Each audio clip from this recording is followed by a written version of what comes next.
A very good evening to all of you. Requesting you all to please take your seats.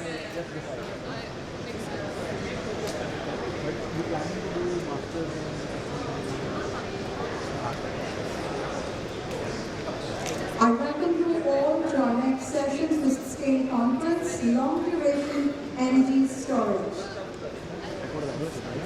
Ladies and gentlemen, I will request you all to please settle down and take your seats.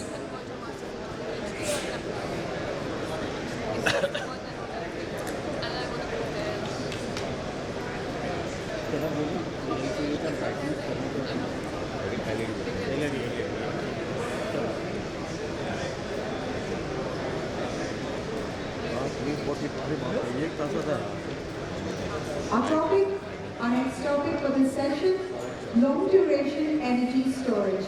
I'm going to welcome our session chair to join us, followed by 4 speakers. Our session chair,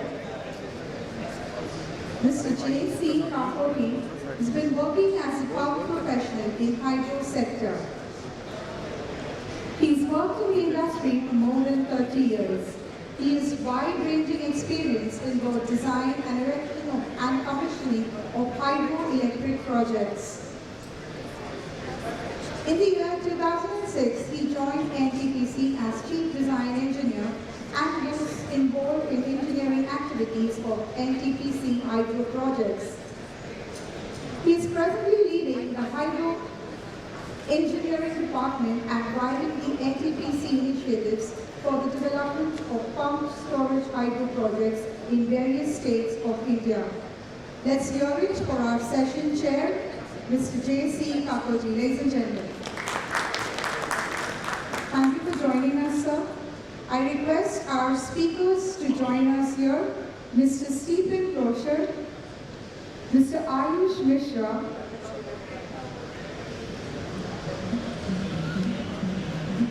Dr. Nasser Prasad, and Mr. Amish Jha.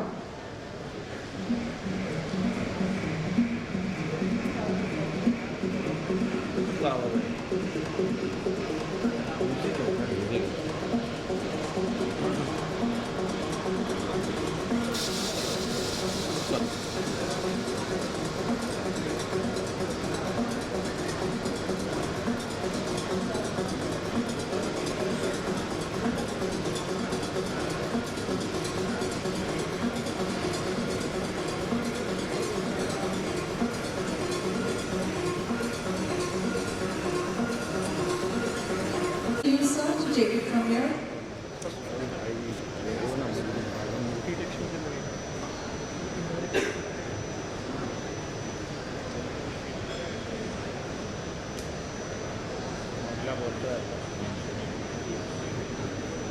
Mic तो on है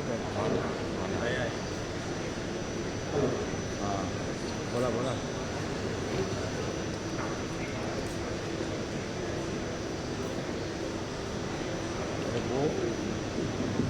Before we start our session, we'd like to inform our audience that our speakers will take their turns to speak. We will request you to hold on to your questions, and we do the Q&A for all the 4 speakers towards the end. Kapuri sir, over to you. Good evening, everyone. I welcome you once again. I welcome speakers, Stephen from UK, Mr. Ayush, Mr. Amish from Singapore, and Mr. Stephen from Germany. So we have a very attractive session consisting of pump storage, then batteries, then also the softwares.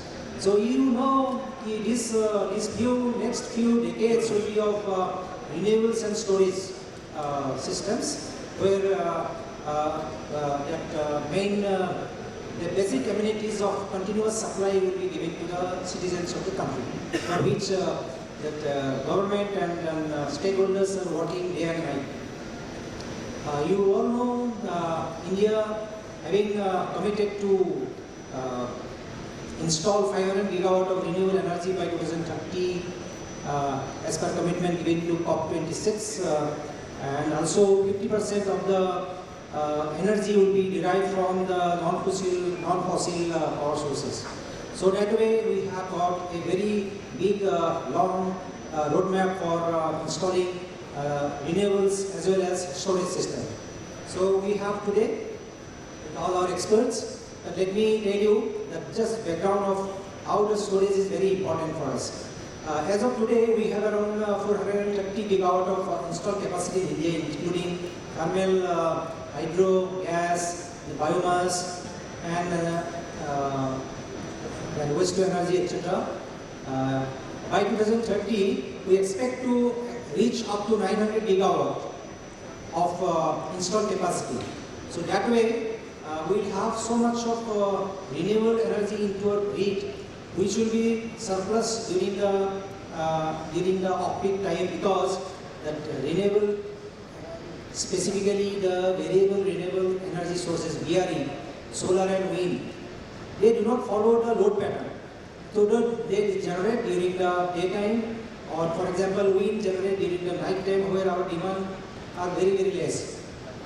So instead of going waste like our investment, we have to capture the surplus energy generated in the off-peak hours and keep them in our storage systems, either in pump storage projects, either in batteries, etc., etc. There are so many storage systems like pump storage, battery, and DVT storage, etc. I am from NTPC. I am working as a general manager. I am driving the pump storage mission in NTPC. We are coming up with pump storage project in many states in the country, like in Tamil Nadu, Maharashtra, Chhattisgarh, and Gujarat, and also in Meghalaya in northeastern region. So we are planning for around 8,000 megawatt of pump storage project by 2030, and we are also working on around 14 gigawatt of pump storage in total, maybe till 2035-36. So I will not take much time, but before that, I request, first of all, I request Mr. Stephen Crosser to give his presentation on high density pump storage projects, and briefly let me give a brief about the Re-Energize Limited, who is he representing. It is Re-Energize is bringing innovations to pump energy storage with a solution called high density hydro. Their projects use a fluid with 2.5 times the density of water, meaning that they can be installed on small hill instead of mountains.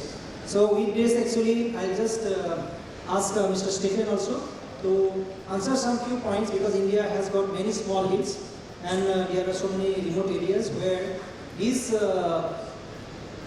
concept, I mean, small project with high density fluid can be useful to come up in segregated, distributed areas. So I think you can give us more inputs how we can bring up in this country. Thank you. Over to you. Thank you very much. So, thank you for the introduction, and thank you for hosting me. So my name is Stephen Crosser. I'm the CEO of Re-Energize, and we're based in London, but we also have an office in Montreal. And our aim is to enable the energy transition with low-cost, scalable energy storage.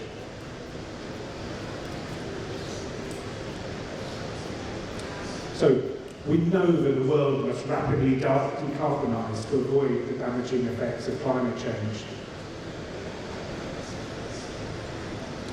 And we know that there's a solution in the form of renewable energy, wind and solar. But that solution gives us a new problem, that of intermittency. Could I have the next slide?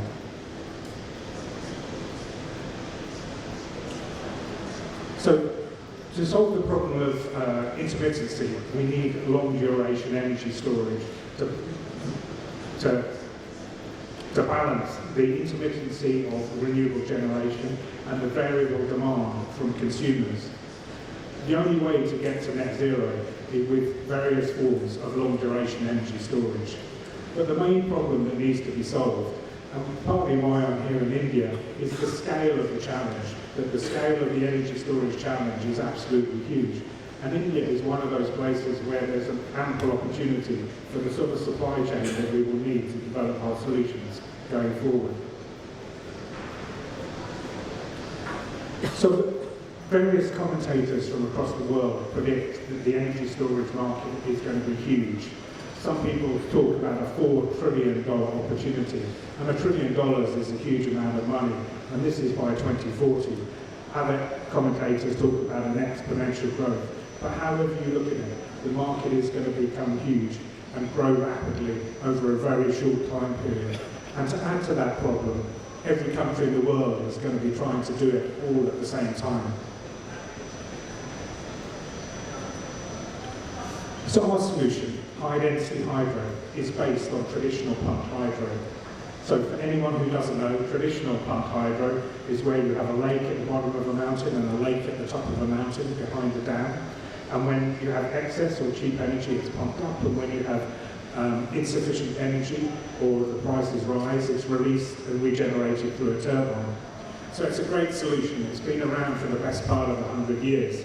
But it has some challenges: water abstraction, lack of available sites, environmental and social issues. But probably the biggest challenge of all with traditional pumped hydro is that projects take the best part of 20 years to first of all get the consents and then to construct these projects. So it's a great solution, it's incredibly low cost, but it's not always a solution for the climate emergency. It can be part of the solution, but there need to be other solutions.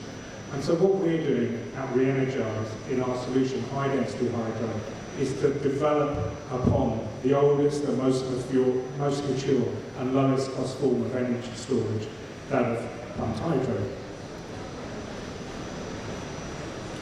So our solution, rather than using water, we've introduced a high-density, low-viscosity fluid into a closed-loop system.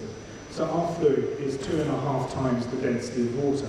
This is more than the density of concrete, so concrete would float. So it's very high density and low viscosity, but it's also very stable. And what this enables us to do is two things fundamentally.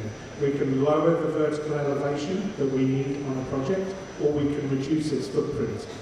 And the advantage of lowering its elevation is, rather than finding a handful of good sites, we can find tens of thousands of good sites. So you can put these projects where you need them. So they can be co-located renewables, they can be adjacent to commercial industrial users in remote towns, mining operations, or to help the constraints in the grid.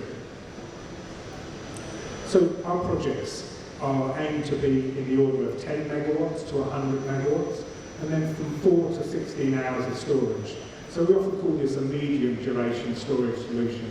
And what it's aimed to do is to do the heavy lifting of the renewable generation, so the daily cycle of solar or the twice weekly cycle of wind. It doesn't do interseasonal storage, and it doesn't do the storage that batteries are best known for of ancillary services. It sits in the middle and does the large volumes of energy arbitrage day in, day out. So this is what a typical site might look like. It's a small hill rather than mountains. And again, some other project examples. So the picture at the top is a wind farm in the UK with hills of around 200 metres, which is an ideal sort of location for high-density hydro. And then the bottom picture is a mine. So we're talking to renewable developers, we're talking to mine operators about projects. Our pipeline currently sits at around £500 million across more than 20 countries. It's too much for us to deal with at the moment, so we're very much seeking partnerships to expand the number of countries where we can talk about future projects. So our fluid, this is often a question we get, what is it? So it's a high density fluid. It's actually a suspension in water, so rather than using, it's not a true fluid, it's a suspension. So we take a mineral, we powder that mineral, we add it with water, and then there's some polymer chemistry that we add to that, which makes the particles repel each other. So important things, high density, low viscosity, but also high stability.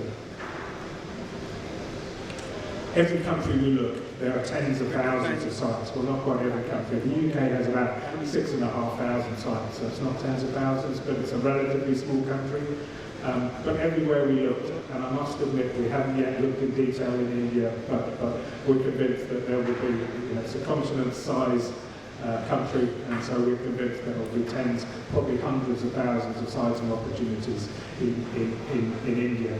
Just going back to the UK, so I mentioned 6,500 sites in the UK. That compares to probably 10, maybe 15 viable traditional pumped hydro sites. So it's orders of magnitude more siting opportunities. And then the next question is, how many of those do you need to make a significant difference to the energy transition? And the answer is around 350 sites will provide around 25% of the UK's energy storage needs. So in the UK we have around 2,000 wind farms built over a 15-year period. So 350 projects is a relatively small number, and that can be replicated in France, Germany, India, Australia, Chile. Chile is a very attractive market for us at the moment, a very strong market for it. I'm going to skip forward. So these are some of our commercial engagements, MOUs we have in Chile, UK and Australia, and some news stories. I'm going to skip forward a little bit more quickly. So another question we're often asked is, how do we compare with various other forms of energy storage? So the lowest cost form of energy storage by a large margin and consistently is traditional pumped hydro. And we believe our systems and the analysis we've done is will be highly comparable on a levelised cost of storage basis. So on the right-hand side, a piece of work by Jacobs called the unit cost of firm generation. So one of the most cost-effective forms of long-duration energy storage there is. And that, the graph on the right-hand side compiles ourselves on an 8-hour duration case with things like lithium-ion batteries, hydrogen, and we're half the cost of lithium-ion batteries, a third of the cost of hydrogen energy storage. And so we're a highly competitive solution. That's our team. Skipped over very quickly. Just 2 key points on this. So I actually think that we're constructing our first demonstration project, starting construction today. So in the UK, they're doing the site clearance. That will take about a week, and then we'll be building that project over the summer, start commissioning September, October this year, ready for people to come and visit it later this year. And then our aim is to have a fully commercial project by ready to go late 2025, so that we can start building a commercial project in early 2026. You can't see the numbers, formatting seems to have gone slightly there. Never mind. So at the moment we are fundraising, we're executing a convertible loan, we are also taking on direct equity should that need to be the case. The important thing to mention here is we already have 80% of the money that we need. So we have an extensive amount of non-dilutive capital, UK government grants, some grants in Canada, tax rebates from the UK government. We have a healthy bank balance at the moment, and so we're really raising a relatively small amount of money. Last 10 seconds or so. So use of funds. So we do have a good amount of grant funding, but those don't provide the business wrap, but they also don't provide the resources to develop our engineering over the next year and a half. And so we're looking to resource engineering, increase our IP portfolio, do the business wrap around it, and move on to glory in the future. Thank you very much. There are partners, some of them. Thank you so much. I think we will take a question and answer session later after completion of all the presentations. And Mr. Stephen has done a very good presentation on high-density pumped storage project. And in India, it has got a very high potential because of the distributed reach. In many places, extra high voltage transmission system is not available. So instead of taking the power from the far away distances, so we can have our integrated renewable energy projects, and then we can use the pump storage in a lower footprint, which will have less environmental impact. So good prospect in India. Now I request Mr. Ayush Mishra from Ampere Energy to give a presentation on is energy management software. Ampere Hour Energy specializes in building artificial intelligence and machine language enabled energy system, energy storage system ranging from kilowatt by kilowatt hour scale systems for mini grid to megawatt by megawatt hour scale systems that can be co-located with the solar, PV and wind plants. The energy storage systems are plug and play and come inbuilt with the AH Properties Energy Management Platform ELINA, which optimizes energy dispatches in real time to reduce the electricity cost. Now I request Mr. Ayush Mishra, I think he may cover also if it is possible to monitor the health of the systems which you are going to manage. Just give some insight, enlighten us if it is possible, and also if it be helpful in going for bidding processes. Suppose I have some surplus energy from my IRP or my plant. So if your energy management software can help us to participate in the bidding also. So that will be very good input for all of us. Thank you. Please carry on. Thanks a lot for having me at this particular event. Unlike a lot of the companies that have presented, I think, before us, which are a lot more fundamental research and, sort of have like a more scientific basis to their operations. We're more of an applied technology company. We've been around for about 6 years or so on, and we take a lot of the technologies that we find and we try to integrate that and put that on the grid to implement projects.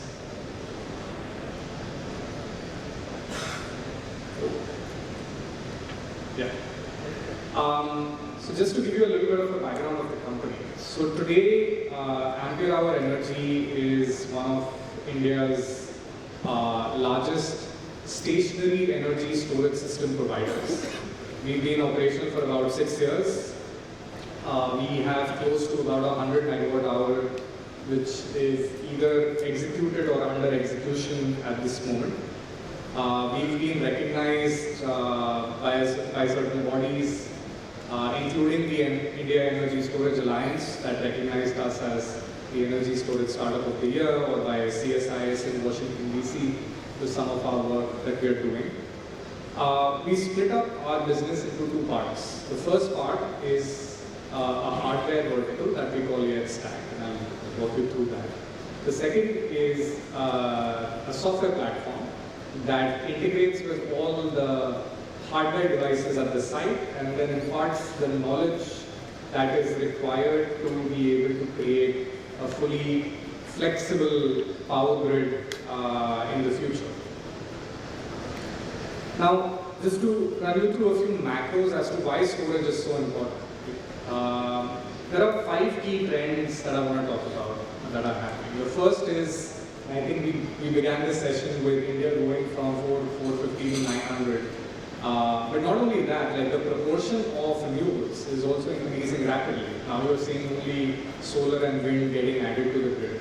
And I think like this is just going to go on till the end of the decade and well into 2040s as well. Now this causes the problem of intermittency, which is a huge problem that we face. The second is decarbonization targets are getting bigger, and those have to be met. The third is there is an entire continent, that we have that still remains largely unelectrified, and in places in Africa at this particular point in time, microgrid solar storage with diesel genset as backup is by far the lowest cost solution that is practically feasible over there. On top of that, EV infrastructure is a big upcoming topic. The fifth key trend is because of a large-scale manufacturing setup that we have, we are seeing the same story that was repeated, that happened with transistors, with solar cells, actually play out again with cell-level manufacturing as well, where prices are dropping quite sharply. Now, what happens when all of these factors come into play? We reach a point when, given the current market construct in various different markets, whether it's India, whether it's somewhere else, you reach a point where the levelized cost of storage, the levelized cost of storing an electron actually becomes cheaper than any other source of power generation that could be through fossil. So renewable plus the arbitrage that you have available at different points in time in the day become higher than the cost it takes to put an electron inside a battery and take it out. What our hypothesis is, we are actually either already there or just about reaching a point where batteries or energy storage through other mechanisms have already reached a point where the levelized cost of storage is actually lower than the arbitrage that is available on the power markets today.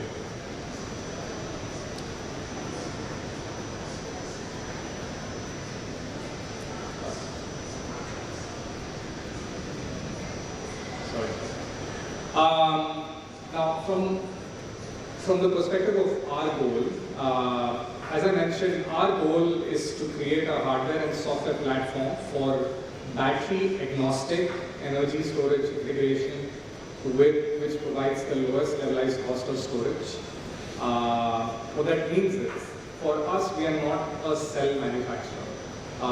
So whatever either electrochemical or some other form of energy storage that comes up, our goal is to use that technology and then apply it to the grid.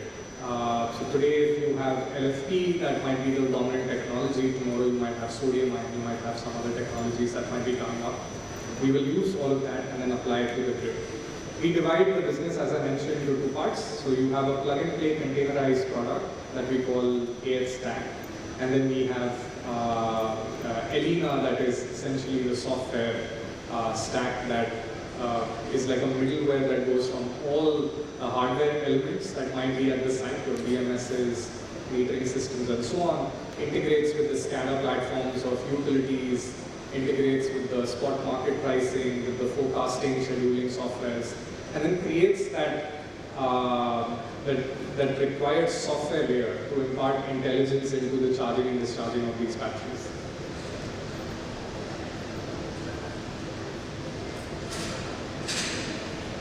In terms of our focus, as I mentioned, we don't manufacture the cells and we don't manufacture the power electronics. What we do as a company is focus on the rest of the elements that go into building an energy storage system. So this includes various subsystems of the energy storage stack. That could include your pack design, that could include the thermal and the fire management systems. That includes a lot of the ancillary systems that are required to build an entire energy storage infrastructure. We believe that a lot of money is right now being deployed into making cells more efficient or bring out new battery technologies, and not as much capital is actually going into some of the balance of system components that do play, that might today be a small percentage of the overall cost, but as battery prices keep falling, these actually become the larger chunk of the entire cost that remains.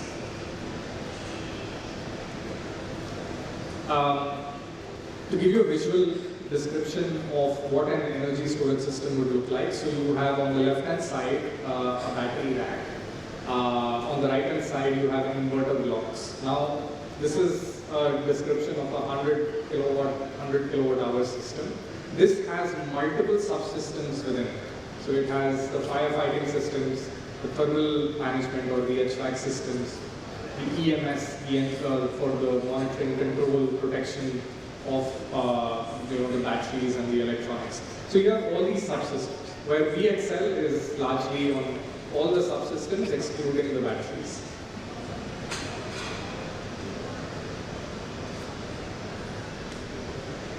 In terms of our approach, so we take a software first approach coming from the power background. Like essentially we act as a partner to project developers, to utility companies, to really help them go right from the conceptualization phase, wherein we help We sort of help them size the right kilowatt hour rating of the system. We do the techno-commercial evaluation given some tools that we built in-house. We then commission the entire system entirely almost remotely, and then we give them a software to operate the system as over its lifetime. So we walk through the entire journey along with all the power sector clients that we have. Now, for this particular event, as I mentioned, I think we've seen a lot of presentations that are working on various different methods of storing the electron. Like some might be electrochemical, some might be based on the principle of gravity. What we try to do is we believe that there is no silver bullet here. Like there are going to be different solutions that are going to coexist. But what we want to try to do is be enablers to bring in all these right technologies and put them, fit them in the right application for either the Indian grid or the markets that we play in. So we look forward to partnering with companies that might be developing something that is truly revolutionary and hope to take it forward jointly together. So I'll hold here.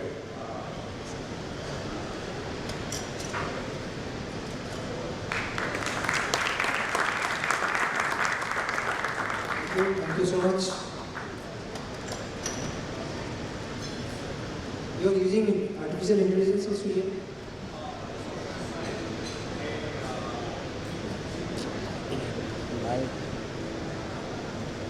Anyway, the other attributes I think we can discuss later on, whatever questions they have. But we'll have one questions for each presentation after we complete all the presentations. Now I call upon Ms. Dr. Nastran from Germany. She is going to present on CM Blue technology. It's a company name, of course. This company has developed organic solid flow technology which can be used for storing and releasing any amount of energy. We can store energy up to gigawatt range for a wide range of applications and industries. I request Dr. Nastran to go ahead with the presentation and also clarify and cover up some safety issues like whatever we have for EV cells, electric vehicle cells which are prone to explosion, flammability. Are all these safety measures are also taken care of in this technology? Good afternoon, everyone. Thank you for having me here. Thank you for this very great and inspiring event here. So, as you already heard, I want to introduce to you our product. We are a startup from Germany. I will give you some more details later. And we developed a battery, an organic solid flow battery, which we will produce in a serial production by fourth quarter of this year. So the battery is a sustainable, safe, and scalable battery. As we all know, we need energy storage for the net zero emission goals. And we also know that existing technologies for batteries use scarce materials, critical materials, and quite complex production processes. And this is why we developed our organic battery, which is the solution for the very high demand on energy storage, what we already heard a lot today. And especially in India, our experience is that the market for energy storage is really huge. So this is how the battery module looks like.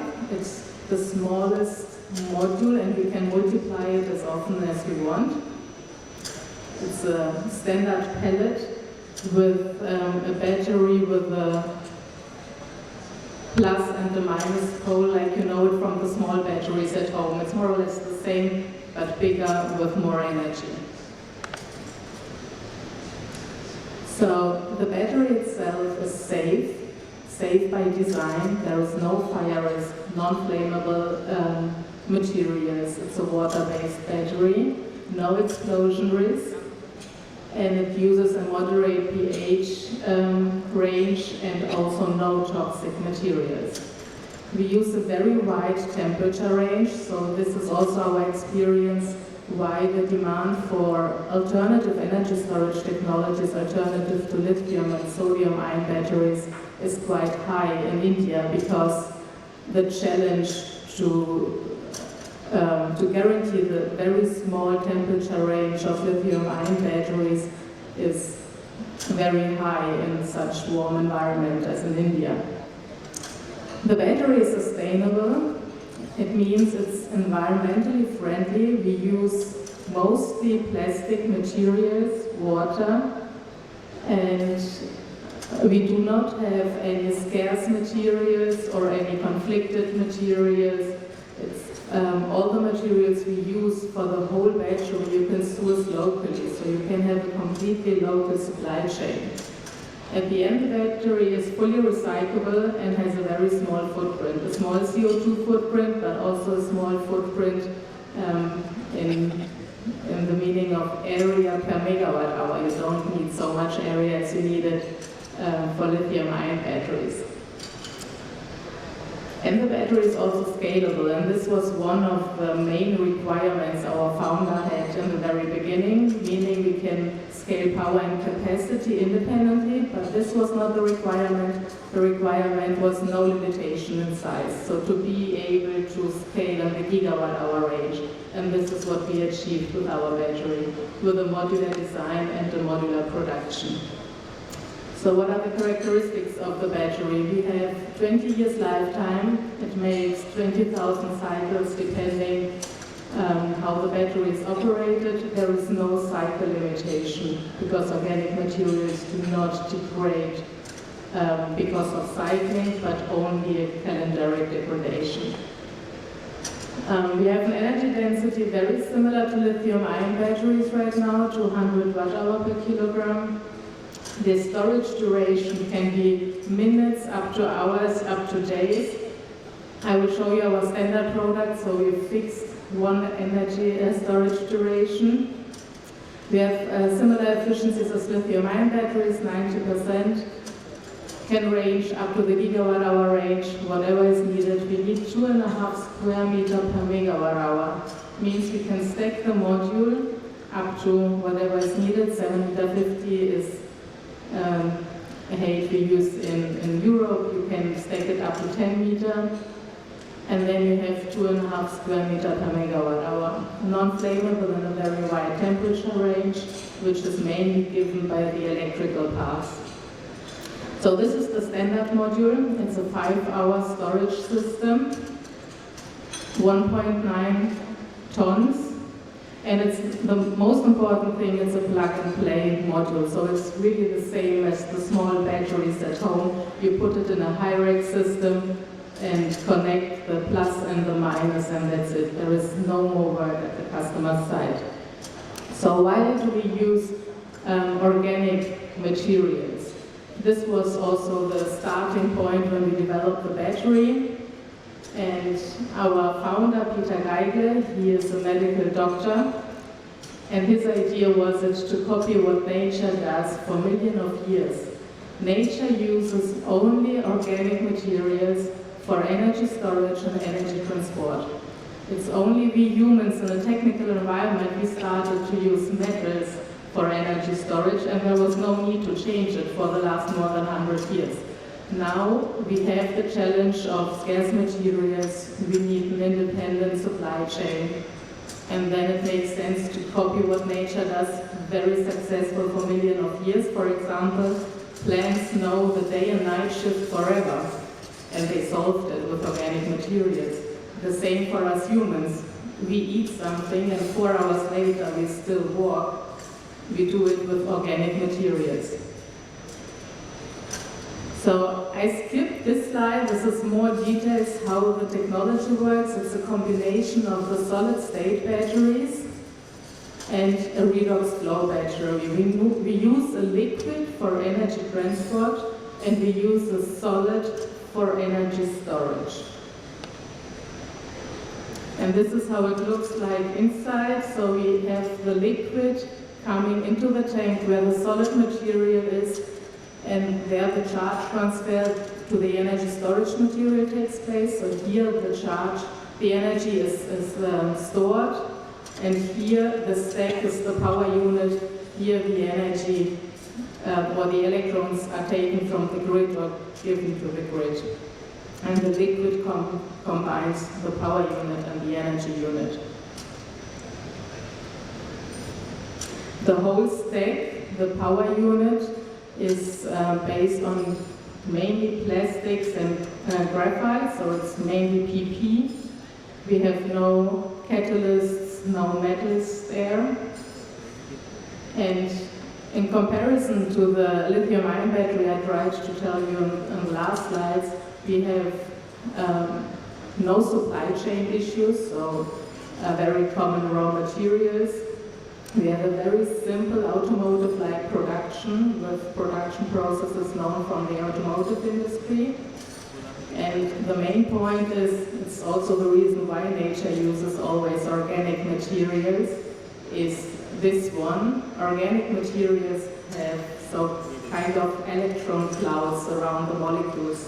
So the energy transport, the electron transfer doesn't change anything in the molecule. There is no conformation, no stress. It's the opposite with lithium-ion or sodium-ion batteries. There we have crystal structure and stress the structure. This is why we have limitations in cycling for metal batteries and no limitation in cycling for organic batteries. This is how our prototypes look like at our site in Alzenau. And for the connection at the customer side, we have always 3 modules in one string. Each string has an AC connection, so it's only DC-AC with 400 volt AC, meaning that each battery, in this case it's a 6 megawatt hour battery, but also a 250 megawatt hour battery or 1 gigawatt hour battery, has always independent strings. So whenever you have a downtime because of maintenance or something, it's only one string and not the whole battery. And this is how a project looks like. We are doing right now one with a large German utility. We start with a demonstrator and then go to this 250 megawatt hour battery. Here you see the idea of stacking the modules, so it's a warehouse for energy at the end, and you can use the battery for everything you can imagine you need a battery. It may be the intermittency of renewables, it may be to hold the production level constant of conventional energy generation like coal or gas. Just a few words who we are. At the end, we are a startup. We are only focusing on this battery. We have no other products. The company is completely privately owned. We have $200 million equity and no debt. We rent our buildings and all of the machines, everything we have is our own. The company was incorporated in 2014 and we are located near Frankfurt in Germany, and we have founded the CMBlu Inc. in California about 2 years ago, because the US market is also very interesting for energy storage, as you may know. And this is the team. We have started in 2014 on a white sheet of paper. Now we have one of the largest non-lithium ion research labs, maybe worldwide, but for sure in Europe and US. We have continuously running more than 80 batteries, so we have millions of hours battery experience. And we started our pilot production end of 2020 and will start the serial production fully automated in September of this year. So thank you.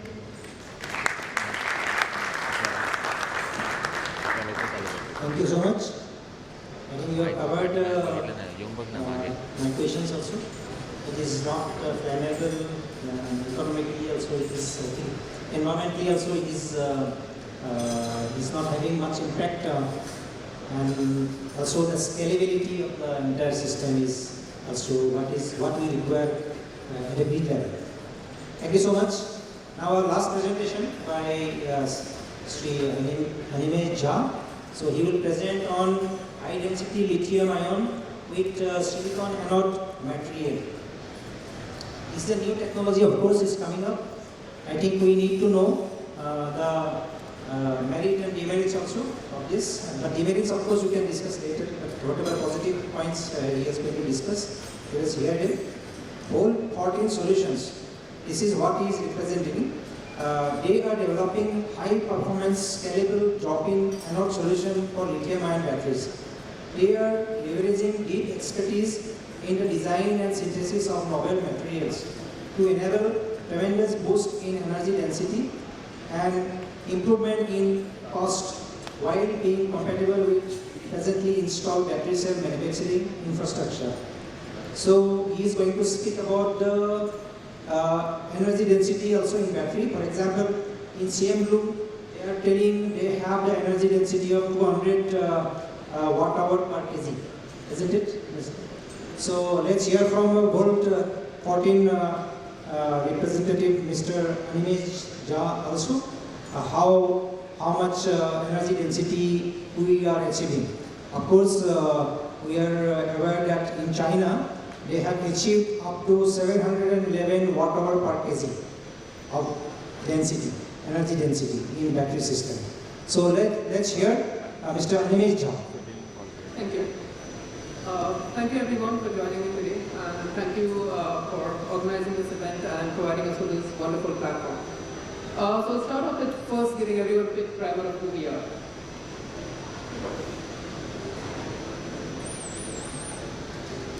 Right. So Volt 14 Solutions is a Singapore headquartered developer of high performance battery solutions.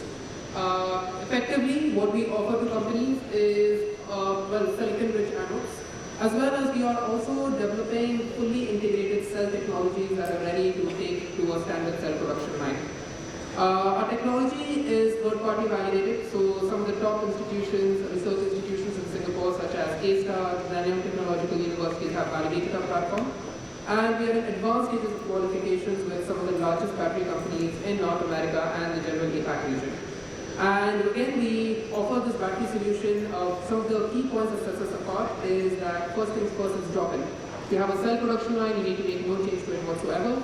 And we are talking about price parity or meeting the dollar per kilowatt hour cost of not just today, but in the future, where we think battery technology or battery cell cost may fall to $30 or even $40 per kilowatt hour. So lithium-ion batteries today, while other solutions are on our horizon, continue to be one of the biggest opportunities in this decade. It is foreseen that by the end of this decade, in several key markets, electric mobility, not just talking about pure electric vehicles, but hybrids, the whole suite, will consist of about 90% of all new passenger vehicle sales. And what this means for lithium-ion batteries is this will drive a 6-fold increase in production volume. And given that lithium-ion batteries offer anywhere from a wide range of energy densities depending on application, so anywhere from 190 to 400 watt-hours per kilogram. They have a tremendous amount of established scale, right from mining, refining, production, distribution, recycling, and these form very, very strong moats for this technology. In an Indian context, however, there are a lot more nuance. So first things first, India is an extremely cost-sensitive market for electric vehicles, electric mobility. Therefore, while on the upper end we have really cutting-edge battery performance, due to roughly $100 per kilowatt-hour market acceptance or market willingness to pay for batteries, the most bleeding-edge battery technology does not percolate into mainstream mobility. Therefore, we continue to see a lot of energy densities, power densities which are outmoded, or electric vehicles that continue to have the same trade-off of range anxiety or charge times or power density that that were in question a few decades ago. Second bit, it's an elephant in the room, is geographical and geopolitical supply chain risk. So this is not a distant hypothetical that we face. We are already seeing very strong government incentives aimed at excluding sourcing from certain countries. We are looking at certain countries restricting the range, the export of equipment, machinery, graphite, and even NMC apparently. So there is strong tailwinds to push for domestic productions of cells via both policy and the risks that I mentioned. So what do we offer? Volt 14 offers two main broad classes of products. One is high performance anodes. These are silicon-based anode materials. So typically, current anodes are made of graphite. Graphite is 370 milliamperes per gram. Our anode is triple that performance, so all the way till 1200 milliamperes per gram, enabling some of our partners are developing batteries between 330 to 350 watt-hours per kg. This is not something purely in the lab today. We have more than 7 companies which currently have several gigawatt-hours of operational, commercially operational capacity, and this is what the scale is of even our projected demand. Then of course we are also looking at developing an integrated cell technology itself. So beyond the anode, we are working with partners to offer them the ready to integrate, ready to produce cell technology. This we normally work with through some sort of JVs with potential cell production partners or with cell companies or people who want to buy the cells themselves. This is targeting around 260 to 280 watt-hours per kilogram. And again, this is we have live projects in this, live projects discussions. So in the coming quarters, we're looking at around 100 to 200 megawatt hours of adoption of Volt 14 based technology. So, we're even looking only within lithium ion battery, right? Because given that this is relatively more mature, a lot of innovation happens in this case. What sets us aside? First thing first is price point. So as some of my distinguished speakers here mentioned, that batteries, while there is a very steep cost curve, continues to be expensive. So batteries make up around anywhere from 60% to 75% of the cost of an average two-wheeler in India. Our anodes will have price parity with graphite, not just today. So battery is $100 per kilowatt hour. Graphite is around $12 per kilowatt hour. We think we will beat that. 10 years later, it will be around $30 to $40 per kilowatt hour. Anode cost will be $6 per kilowatt hour. We have a technical roadmap to beat that.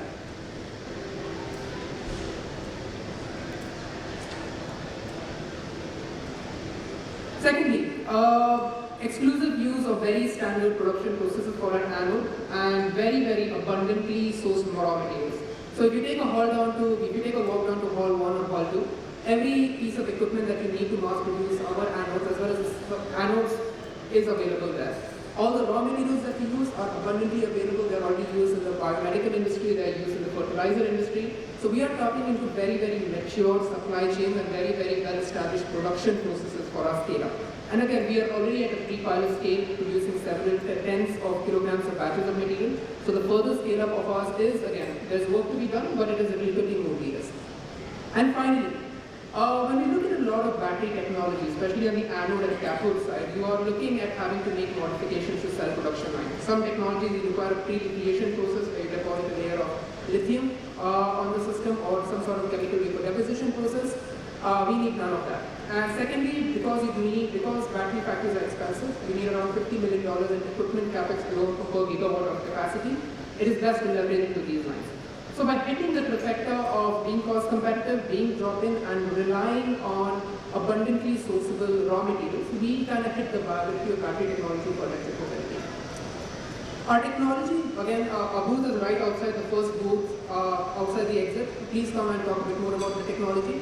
But effectively, to talk more about the validation, again, we have had research labs, some of the best research labs in the world, in lithium-ion batteries, tested for 1,500 cycles with more than 1,500 milliamperes per gram. That is roughly 5 times the performance of graphite. And we have demonstrated very recently 18650 cells that demonstrated continuous continuous discharge for more than 700 cycles in the first attempt. We're very close to getting 1,000 cycles, which is what we needed for electric mobility applications. A small startup cannot pull all of this by ourselves. So we work very closely with our research partners in Singapore. So we work with National University of Singapore, who is a development partner for many of our interest areas, research areas. We work closely with A-Star in Singapore. Despite being a young startup, we have only been around for around 4 to 5 years. We received significant funding from the National Research Foundation of Singapore. which is the country's flagship research agency under the Prime Minister's office. We have been funded by Enterprise Singapore, which is the statutory funding board under the Ministry of Trade and Industry in Singapore. Bold 14 was also listed by the International Energy Agency in their list of 40 startups to watch for the coming decade in 2021. This list includes the likes of Ola Electric, Exxon, so it's quite an illustrious company to be in. So to kind of give some color on what kind of projects we are working with and to highlight the versatility of our platform to some members of the audience who are familiar with the battery space. For example, we are working with companies who is developing an e-scooter battery, a cylindrical cell for an e-scooter battery. We are working with an LFP platform, which is looking at pushing 190 watt-hours per kg to 220 watt-hours per kg by integrating our platform. We are working with another e-scooter company, which is looking at making a larger cylindrical cell. They are targeted on 300 watt-hours per kilogram with this cell. We are working with people who are making 40 amp-hours pouch cells. They are making a massive jump from 250 watt-hours per kg to all the way to 340 to 350 watt-hours per kilogram. And then we are looking at our own cell technology partnership, where we are actually developing the entire technology stack to take to a production line at around 260 to 70 watt-hours per kilogram in a cylindrical cell format.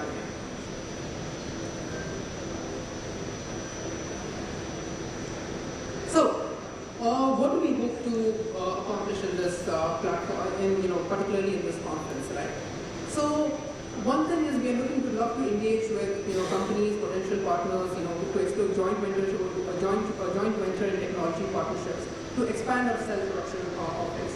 Now, in India today, we see that particularly with the advent of China plus strategies, manufacturing strategies of ranging from mobility, power tools, consumer electronics, appliances. There is plenty of opportunity on the upstream of these upstream manufacturing of these devices to develop battery cell technologies. So therefore, commercializing a domestic differentiated battery cell product through a technology partner like Bold 14 could be very interesting. So you could be a party looking to enter into cell production and you want a technology ready to go, we are here for you. You could be a startup with a complementary technology in lithium-ion battery cell production, we could partner together. You could be an existing cell company with an existing technology looking to integrate silicon anodes, we are here for you. Furthermore, we are, as a company that is transitioning into pilot scale production to megawatt scale, like Mirik said earlier today, we are a technology play, we are not a manufacturing company, so any help that we can get to support our scale up of electrodes and cell manufacturing would be very welcome. Thank you very much. Thank you, Mr. Ramesh, for concluding in time, specific time, of course. Thank you. I think very nicely it was presented. Now with this we have come to the end of the presentations. Now we'll take one-on-one questions for each presentation. If anybody has any question, yes sir. Take the microphone. I think. First of all, introduce yourself and ask your questions on which presentation. Yeah, I am Rajesh from SABIC. My question is for Ms. Nastar, who presented on organic flow batteries. The question that I have is, flow batteries are known for decoupling the energy capacity and power rating.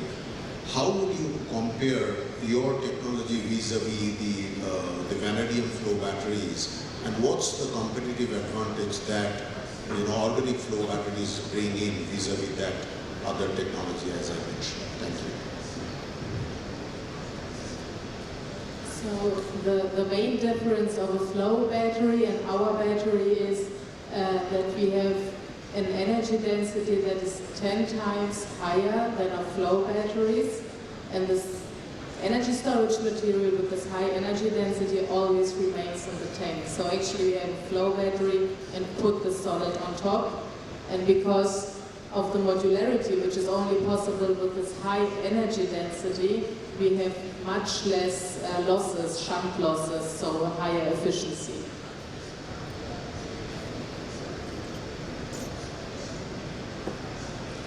Next question. I think there is no question as such. So with this, I thank you all the presenters, and thank you so much.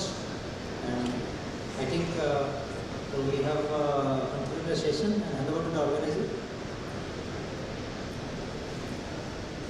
We're going to request our speakers and our sessions chair to please stand up for a picture moment, and we'd like to share a little memento.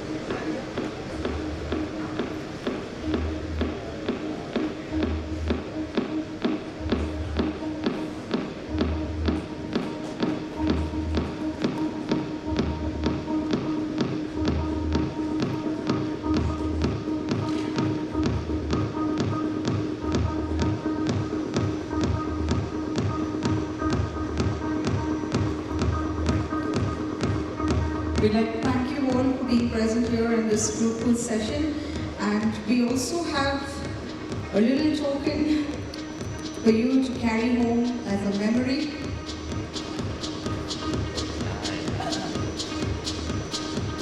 वाला कुठे कसं उभं राहिला mobile काढतो येडा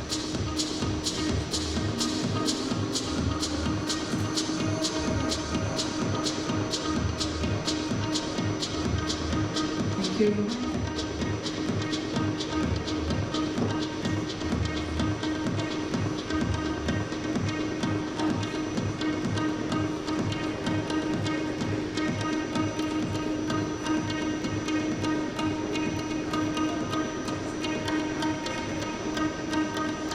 Thank you, lovely lady, and the gentleman. Thank you, Rohan.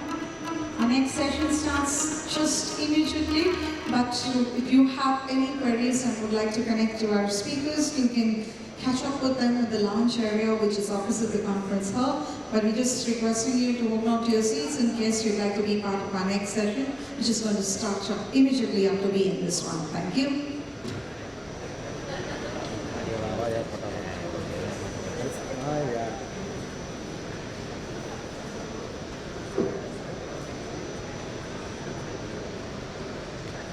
आता उभं राहिला इथेच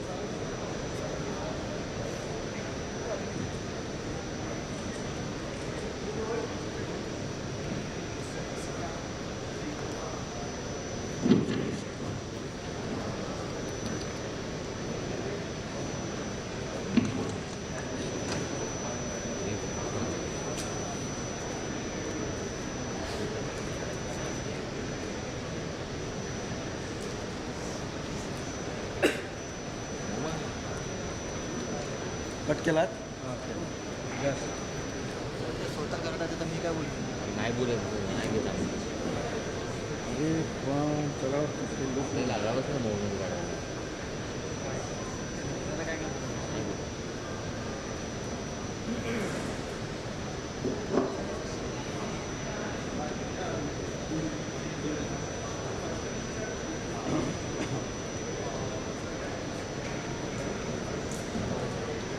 Mr. Arun Appadurai.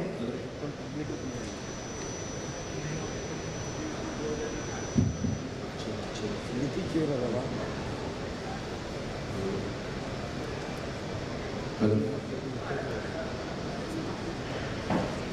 हेलो आवाज आती है Hi, can you hear me?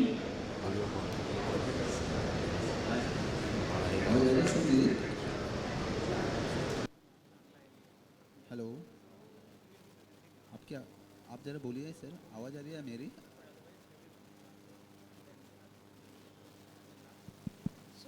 Hello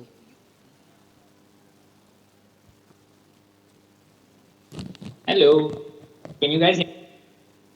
हाँ सर आपका आवाज आ रहा है ठीक है, thank you.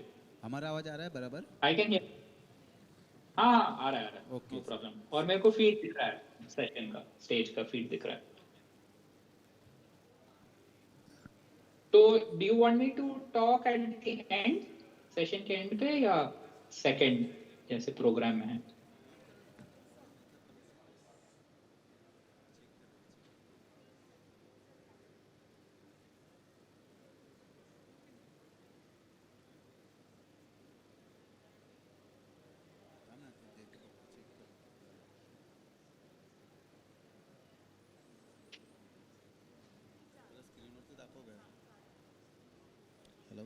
Sir Do you guys want me to?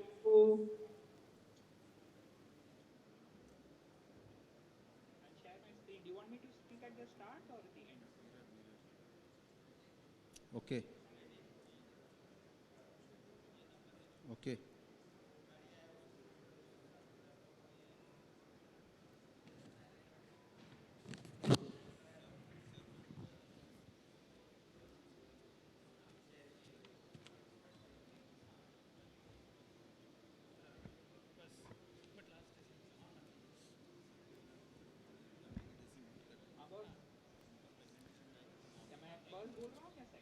We proceed to our next session of SCALE conference, the topic being solar. I'd like to welcome the session chair, Mr. Arun Appadurai, Head of Technology, Computational Sciences, Adani Solar. A warm welcome to you, sir. I'm going to request Rohan to kindly present, sir, with a little sapling, a sign of a new beginning.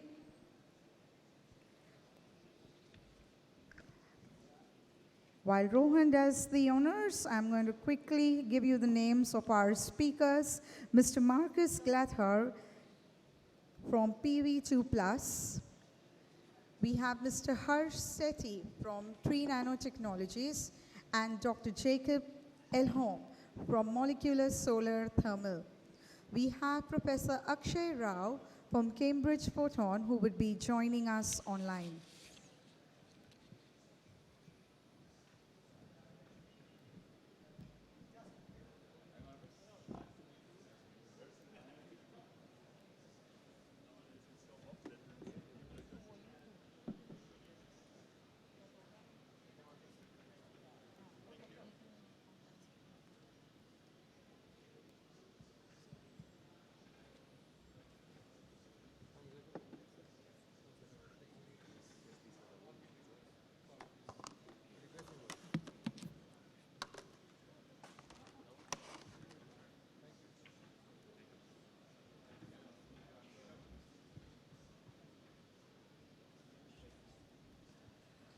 So we're all struggling with the most important resource of the century, and I think that's time. And hence, we're like probably just rushing into our next session just while winding up the previous one. So hence, we're going to take a little moment to replace your names. But yes, your presence is louder than the names on the podium table for sure. Thank you so much, Rohan.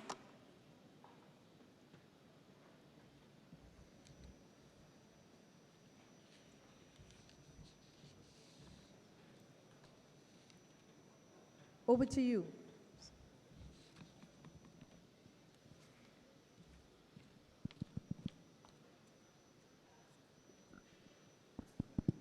Hello? Does it work? Yeah, okay. Hi, everyone. It's been a privilege to join here and see this wonderful audience. Sustainable climate technology has been something that I've been working on for at least a decade, I should say. To give a small brief, like when we see from the manufacturing, solar manufacturing, the overall sense that we get is something of concealed optimism, because we see that the limits and the sort of the installations that we are talking about, it feels like it's so within the reach, and it's also sometimes that the industry gets it right, and it's been scaling up exponentially, as we all know, seeing the last couple of years. A lot of assumptions that looked very unsurmountable like 3 years back, even they are now have been solved. And as solar manufacturers, it almost feels like the achieving a terawatt scale manufacturing in 2030 is not a very insurmountable challenge. So in this case, what are the challenges that we face when we talk about terawatt scale manufacturing? The first one, biggest one, is the land, and that is closely related to the challenge that I would probably highlight here, which is how to improve the efficiency of our cells. Every % increase in our efficiency directly relates to the amount of land that I can reduce, which is one of the first challenges that we want to tackle. The other one that I would also highlight is the use of raw materials, especially silver and in fact the selenium and indium also. Any sort of interventions that can reduce these silver and indium and selenium and other raw materials is something that could make a lot of difference as we move forward in the solar industry.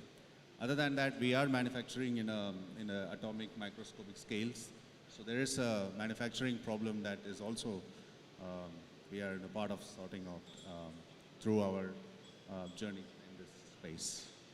So these are the sort of challenges that we face in solar. None of them is insurmountable, and we are looking much better today compared to, let's say, a decade ahead before. And I'm looking forward to hearing the speeches of our co-speakers here. So let us directly start with the first speech for this session, which is Mr. Marcus Glattard. He represents PV2 Plus, and it's an interesting technology that we would hear more during the session. Marcus, I would request you to give the speech.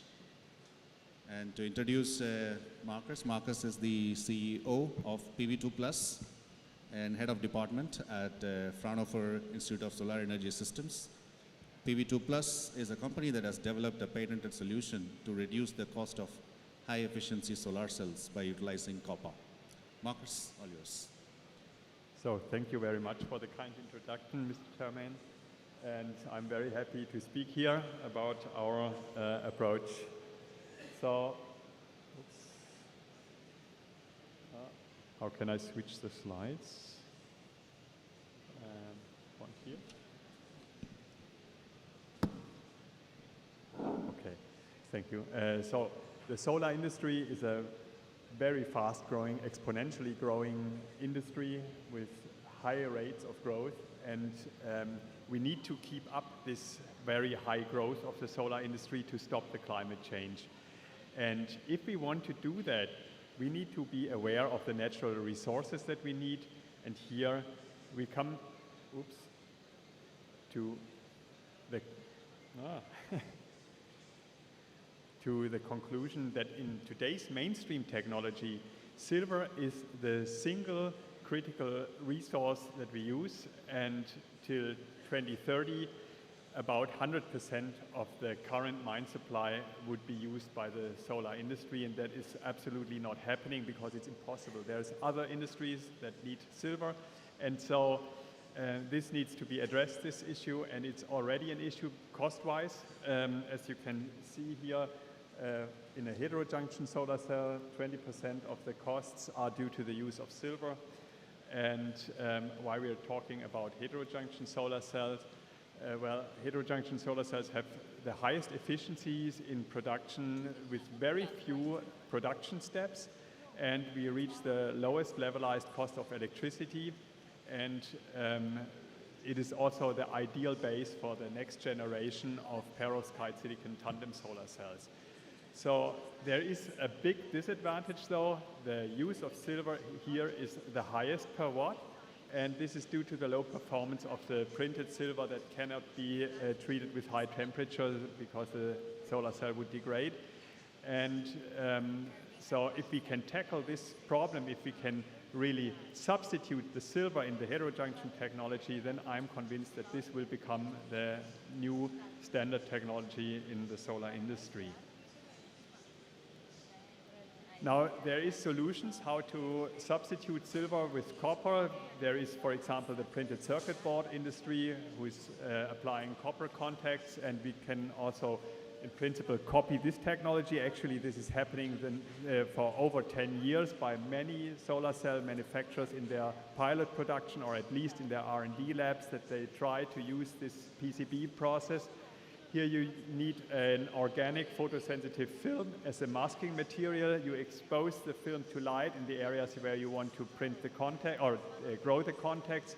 Then you need to develop the film. That means you wash out the exposed areas. And then you have openings in the film where you can electroplate copper. Then you need to strip the organic film and etch the seed layer.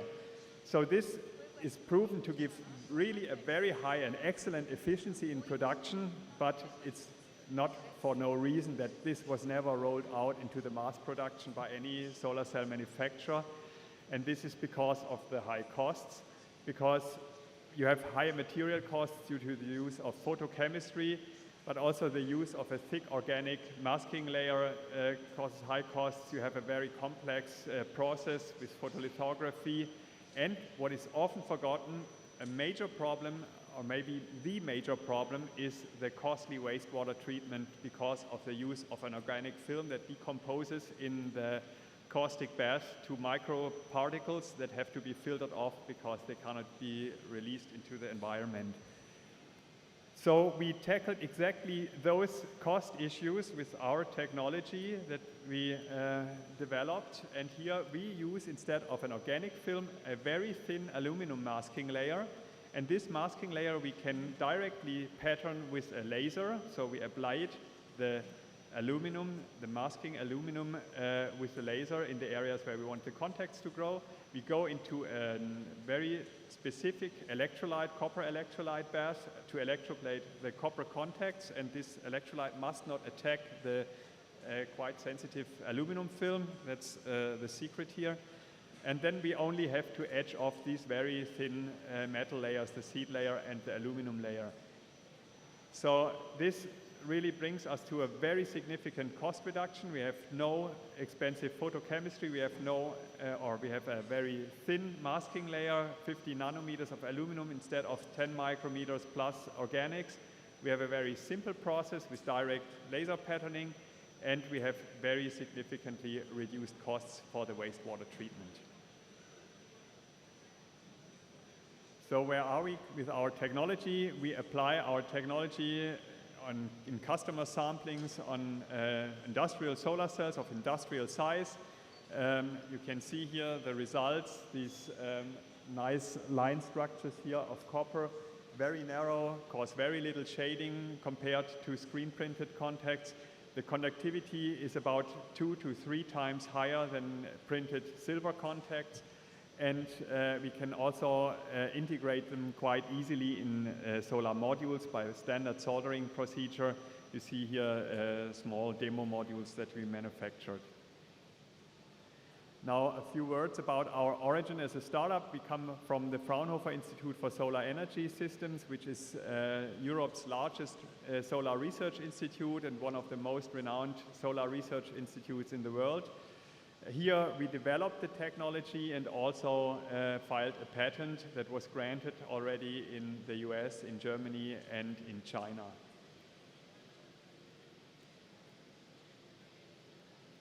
So the next steps towards commercialization this year will be to improve our sampling capabilities and to prove module reliability. Then starting in 25, we will start to plan and build a pilot production, preferably with a pilot customer. And with that, we demonstrate the industrial feasibility of our technology in production. And starting from 26, we will go into rollout of the technology to more than one manufacturing line and more than one manufacturer. So our product that we offer to solar cell manufacturers is our specially designed copper electrolyte and also etching solutions for the etching of the seed and the masking layer. We will also support the customers, especially in the beginning, with the implementation of the process in production. And we will charge the customer in the startup phase in a pay-per-use model for the combined offer of consumables and support, and only for successfully produced solar cells. So why did I come to India with our startup? Not only because, thankfully, Mirek told us about this nice conference, but also India is a very fast-growing market with a very significant solar industry. And here we are looking for potential customers, but also for partnerships, for example, in the chemical industry, or other stakeholders, and finally also strategic investors. So thank you for the attention, and I'm happy to take later your questions. Thank you, Marcus. I still see there's a minute left in the presentation, so if you have any quick questions from the audience. And if it is not, then I just have this question of this, you seem to have focused on the HJT. Is there any particular need for the HJT, or how is it relevant to, let's say, a PERC cell? Is that also possible? I would say in PERC, we have the feeling that hardly anyone would invest in new technology in PERC. So what we are looking into is also TOPCon, of course. But the need in the heterojunction is currently higher. As you've seen in the graphics, the silver demand is much higher. But TOPCon actually would be, it's one step more to apply our technology on TOPCon, but it's actually less challenging. So if we have a customer for TOPCon, we're very happy to pivot into this direction. Sounds good. Thank you, Marcus, for this lovely presentation. We will go to the next talk now. And the speaker for the next talk is Mr. Harsh Sethi. He's the founder and CEO of TriNano Technologies. He has over 40 years of experience and has demonstrated history of working in the computer software industry. Mr. Harsh, it's yours now. Thank you. Thank you, Arun. And good evening, ladies and gentlemen. It's a great honor to be here to talk to you about what solar energy in the most abundant source of energy and how we can improve that. In the previous sessions, people talked about energy storage, green hydrogen, and charging stations, PV charging stations. All of that would also need somewhere solar. And Mr. Arun just a few minutes back talked about how we can optimize on the land usage when we are talking about solar and how we can increase solar efficiency. So I'm going to cover that part. I'm from TriNano Technologies. We are a sign incubated company, and we have developed cutting-edge patented technology specializing in nano coating. Solar is just one part. There are other applications of this coating. I'll cover that. So when we talk of solar, let's say you have solar panels, or you are owner of solar plant, or you are manufacturer like Adani, you are manufacturer of solar panel. What we do is, whatever is the type of the solar panel, it could be polycrystalline, monocrystalline, thin film, bifacial, monofacial, whatever, half PERC, full PERC. It could be any make, Indian, Chinese, German, anywhere. It could be any age, new or old. How many years doesn't matter to us. And it could be anywhere you want to install. Ladakh, Rajasthan, deserts of maybe Middle East, or coastal region, or Assam, where the maximum rain happens. With the coated panels, we will increase the revenue by increasing the energy output from day one. Okay? Second part, we reduce the temperature of the panels. Thereby, we reduce PID, which increases the life of the panels by at least 2 to 3 years. And third is, of course, any coating would claim to do, and that's what we also do, is reduction in the cleaning and maintenance frequency and the costs. So let's explore how we do it. So normally when you look at data sheet of any manufacturer, whether it's a Chinese or a German or an Indian or an American, they normally write that the efficiency of the solar panel under standard test conditions, under ideal conditions of sun rays being 90 degrees and temperature being 25, is around 20-22%. That doesn't happen all times of the year, any time of the day. So we are talking of normal efficiency being just around 15 to 18%, and then that gets further affected because of oil, grime, dust, bird droppings, watermarks, shadows, etc. And therefore you need regular maintenance and cleaning, which is a recurring cost. And the third issue which the panel manufacturer write is about the degradation of panels over time. So you have a 10 megawatt plant, you've got a PPA for 20, 25 years, and the panel manufacturer is saying that after 10 years or 15 years you need to replace. And I'll give you a buyback maybe at 50% cost reduction or 30%. So this is the third issue we are looking at. So what we have done is we have developed a solid state nano coating which is made of inorganic ceramic material, and it is applied by electrodeposition method. And it has got three properties: self-cleaning, light absorption, and anti-reflection. And thereby we are getting somewhere performance ratio improvement of about 14 to 15%. So what we do is, I can do the coating here in this room. We don't need any special HVAC clean room requirement.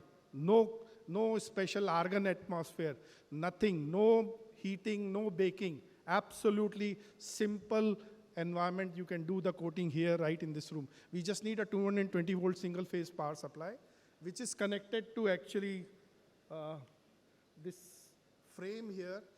This frame will sit on the panel, and this header in the center will move on the X and Y direction on the panel. So you'll get a microstructure which is this. So what we are doing is we are doing coating on the top surface, which is glass. As you all know, glass is reflective. So we are creating a microstructure which mimics Amazon raintree forest.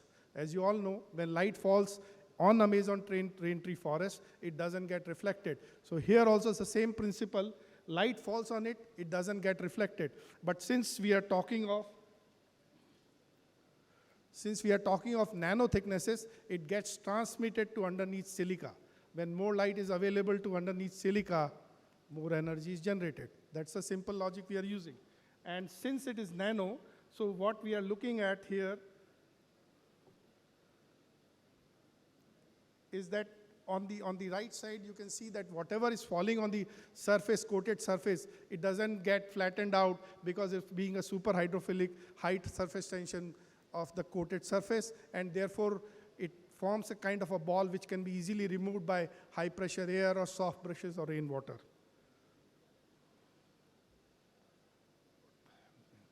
So we have done extensive testing at various places at NCPRE, IIT Bombay, NICE, and various other commercial pilots across the country, from north of, in Manesar, in Rajasthan, in Gujarat, in Maharashtra, etc. So what you're seeing here is a typical day's output at NCPRE, IIT Bombay, in which red is coated, black is uncoated, and you can see the power output increase. On the right side, there is a temperature difference.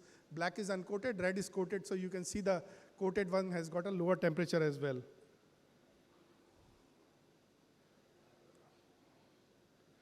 We did recently in October, November, we did a commercial pilot at Blue Pine Energy. My colleague is here who was there. His photo is also there on this.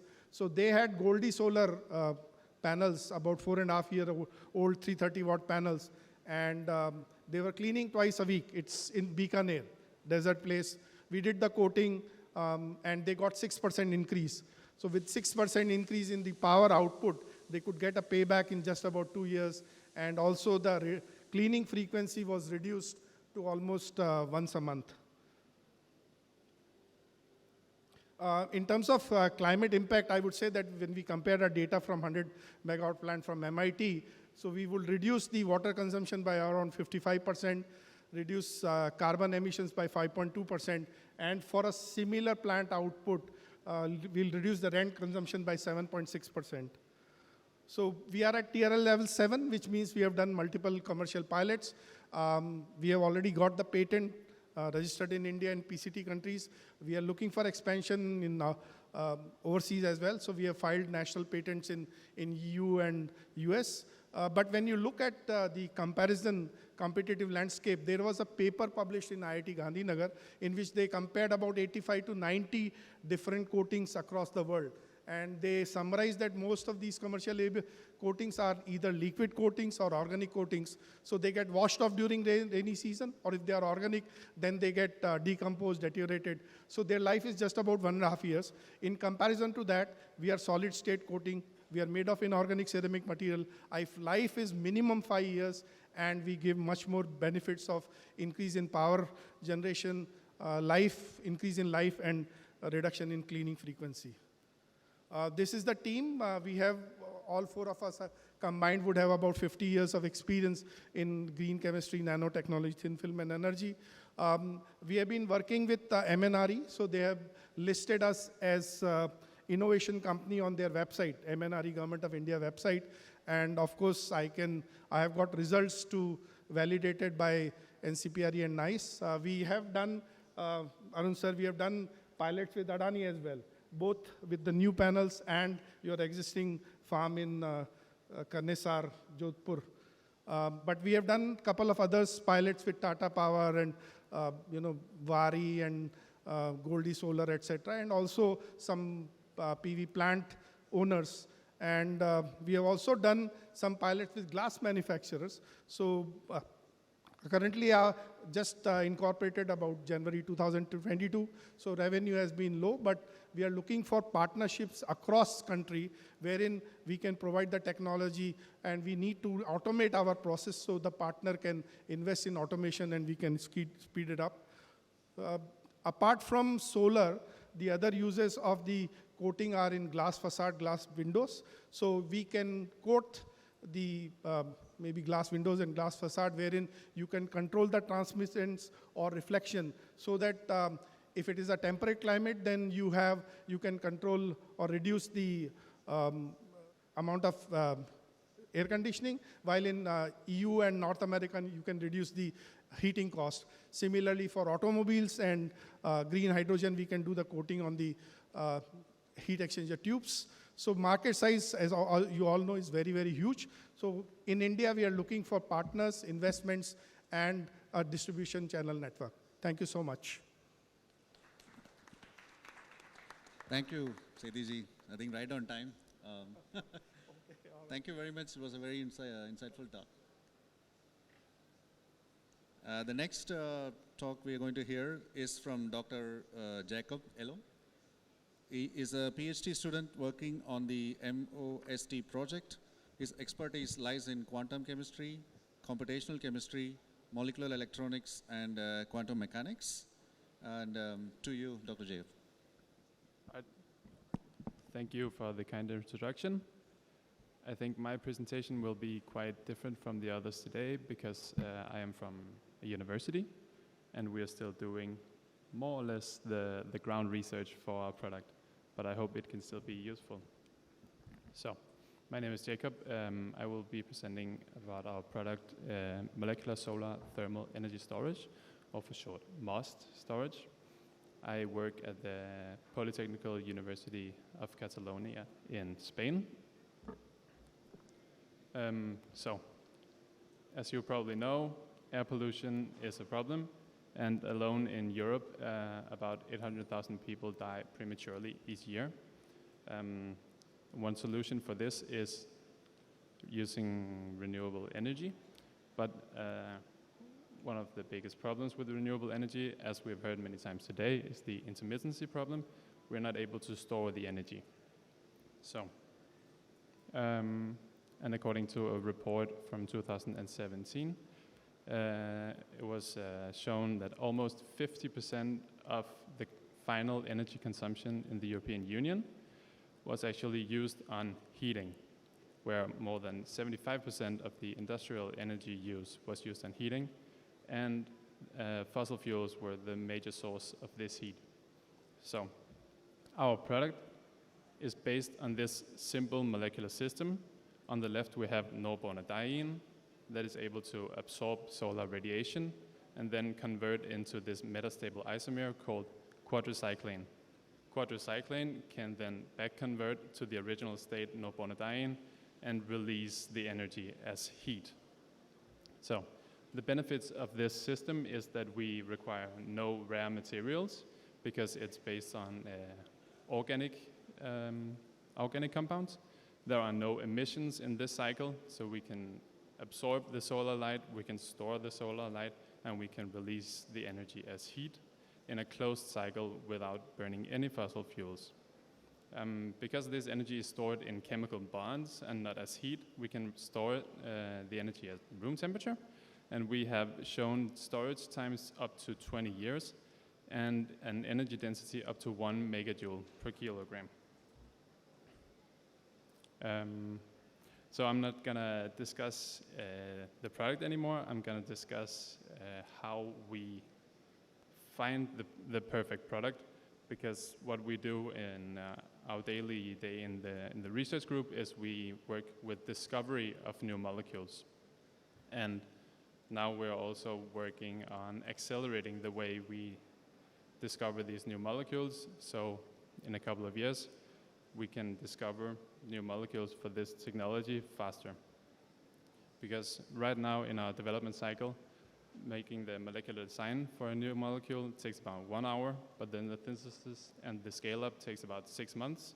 The molecular characterization for the new compound takes about 3 months, and then testing it in the solar device in real-life conditions also takes about 3 months, which is more than 1 year of research into discovering one new molecule. So with our acceleration, we want to reduce that time to less than 2 months of research per molecule. So what we have successfully done is automate the molecular design.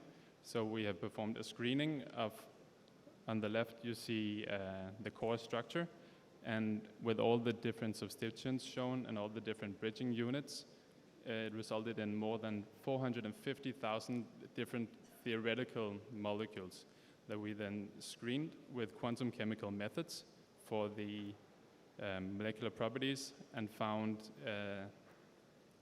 yeah, as you can see on the heat maps, it's a lot of data, but with some energy thresholds and requirements for our molecule, we found the top 6 candidates with like reasonable energy density.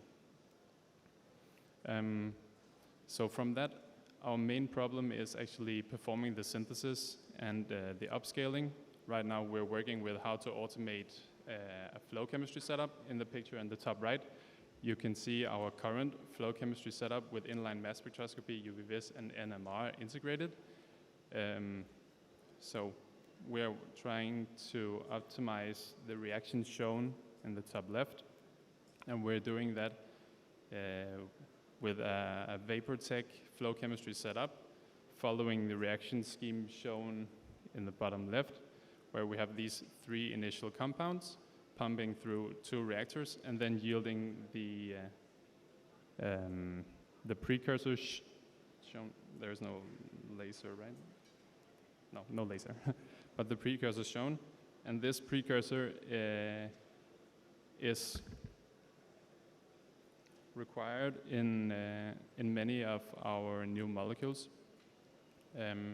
So in this flow chemistry setup, we have so far synthesized this molecule number 14 and 6 others with between 65 to 97% yield.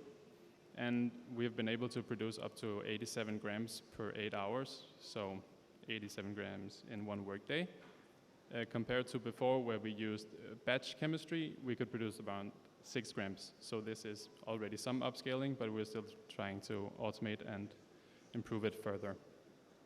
After the synthesis and the upscaling, we're working with automating the molecular characterization, because for every new molecule that we synthesize, we need to characterize it, and it can also be take a lot of manual labor. So in the picture on the right, I show you our current research setup, where we have several pumps and UV-Vis measurement for spectroscopy, and everything is connected through the computer, so we can write a program for automating everything. And with this setup, relatively simple setup, we can analyze for the energy density, so measure how much energy can we store in each molecule. We can measure the quantum yield, so how efficiently can we convert the solar energy into this chemical energy. And we can measure the thermal back conversion, so how long can we store this energy for. And now lastly, We're focusing on, so we're still building this, so I don't have a picture of our real life setup, but we're focusing on the collector shown in the top, the part 1A, where our molecule will flow through, absorb the energy from the sun, convert, and then we can store this liquid at room temperature and later release the energy. And we are currently developing this solar collector with several universities around Europe. We have one in Sweden, one in Denmark, one in Spain, and we're also working with Fraunhofer. And all of this is funded by the Horizon 2020 EU grant. So just to recap, so our main collaborative interests right now are within laboratory automation, specifically using flow chemistry and also robotics. And also we would like to be able to upscale our synthesis. And it could be with large batch synthesis, could also be with flow chemistry, and to work with synthesis optimization. Now I'd like to thank Casper for,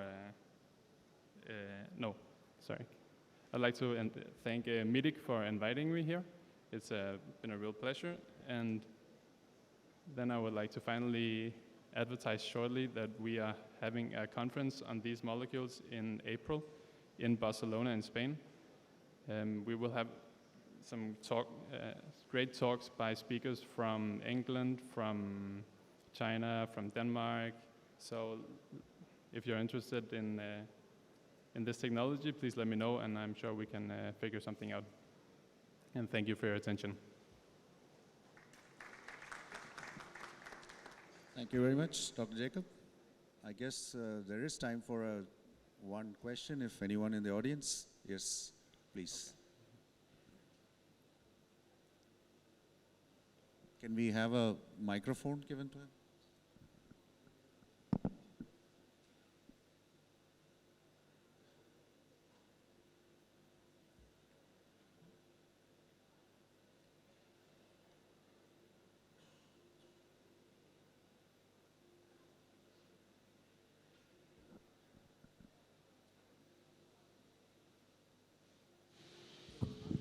Hello.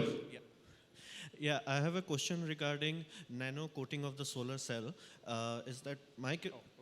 Not everybody else. I'm very sorry about that. According the solar cell that you are coating using nanotechnology, you are increasing the photon that is going onto the cell, which is increasing the yield. But I'm curious how it's also cooling the panel. Could you explain that part a bit more? Actually, let us hold on to the question for this session. We still have one more presentation left. I just had a quick time, 1 minute. That's why I asked you for a quick question. I would like to ask a question. Jacob, what do you think are the theoretical maximums in terms of the energy density that you could probably achieve on the material? You spoke about the 1 megajoule per kilogram. The maximum energy density is what you're asking about. Yeah. It's difficult to say because usually when we maximize the energy density, then it comes at a price. So if we find a molecule with a very, very high energy density, it usually has a shorter half-life, which means we can store it for shorter time. So for example, if we can charge it in the day and use it in the night, so use it 12 hours later perhaps, then we would be able to store a lot of energy. But if we need to charge it and use it 1 year later, then it would be less energy. Understood. Thank you. Thank you very much, Dr. Jacob. It was a wonderful talk.